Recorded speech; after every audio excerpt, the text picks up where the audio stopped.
Kalau dilihat pada level Ganjar Pranowo, ketika ditanya pada publik kira-kira siapa, yang paling tinggi juga adalah di situ namanya Sandiaga Uno, kemudian ada Erick Thohir, ada kemudian Mahfud MD, kemudian ada Andika Perkasa, bahkan di situ muncul nama Hovifah. Yeah. Nah itu yang saya kira nama-nama yang menurut kita cukup potensial ya, bisa berdampingan melalui kacamata publik. Bahkan kalau misalnya ambang batas syarat minimum itu dikabulkan oleh Mahkamah Konstitusi, bukan tidak mungkin Gibran pun juga masuk dalam perhitungan PDIP, karena kita juga mendengar Gibran adalah salah satu nama yang sempat disebut potensial untuk digodok sebagai nama-nama yang potensial akan bisa maju. Tetapi saya harus jujur, benar yang disampaikan disampaikan Mas Adi Pre itu, bisa saja muncul sosok yang tidak terduga, walaupun saya agak kurang suka memakai kata tidak terduga ini, tapi memang itu kenyataannya di tahun 2019 itu yang terjadi. Tetapi saya harus mau sampaikan di sini bahwa itu adalah keputusan bersama, duduk sama rendah, berdiri sama tinggi antara para ketua umum.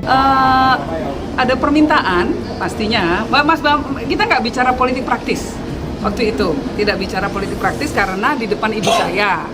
Kalau di depan ibu saya memang kita nggak ngomong politik praktis, pasti suasana kemasyarakatan, politik kebangsaan gitu. Jadi nggak ada bicara soal politik praktis, gitu, nggak ada.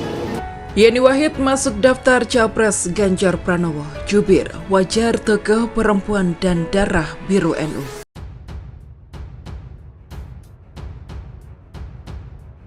Juru bicara atau jubir Yeni Wahid, Iwan Setiawan, menanggapi positif terkait masuknya nama putri Presiden keempat Abdurrahman Wahid sebagai bakal calon wakil presiden Ganjar Pranowo. Selain Yeni Wahid, dua tokoh lainnya berpotensi jadi cawapres Ganjar, yakni Menko Polhukam Mahfud MD dan Menparekraf Sandiaga Uno.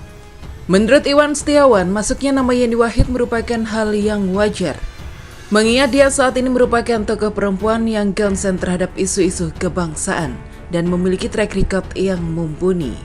Hal yang wajar Yeni Wahid terus masuk dalam simulasi cawapres terbaru. Beliau disebut masuk dalam 3 nama yang dipertimbangkan di koalisi Ganjar Pranowo. Kita tentu menyambut baik hal itu, kata Iwan Setiawan dalam keterangan tertulisnya di Jakarta, Kamis 28 September. Iwan menilai masuknya Yeni Wahid tidak terlepas dari keinginan para capres untuk menggandeng tokoh dari Nahdlatul Ulama, sekaligus untuk menaikkan suara mereka di Jawa Timur dan Jawa Tengah. Sebelumnya, kita tahu hampir semua capres ingin gandeng Mbak Yeni. Saat ini kan semua ingin capresnya dari tokoh NU. Ya, tentu wajar Mbak Yeni ada di situ. Beliau ini dzurriyyahnya langsung pendiri NU, yakni Kiai Haji Hasyim Asy'ari dan ayahnya Gus Dur, mantan ketua PBNU. Kalau bahasanya, darah birunya NU lah katanya. Di sisi lain, saat ini kalangan NU kultural dan pesantren, kiai-kiai kampung serta Gus Durian banyak mendorong Yeni Wahid untuk maju sebagai cawapres. Sejauh ini memang banyak sekali dorongan dari bawah agar Mbak Yeni Wahid maju jadi cawapres 2024. Bentuknya disampaikan langsung, doa dan zikir melalui pesantren-pesantren. Bahkan banyak deklarasi bermunculan dari simpatisan, santri, kiai, gus-gus dan masyarakat lainnya untuk Yeni jadi cawapres, ujarnya.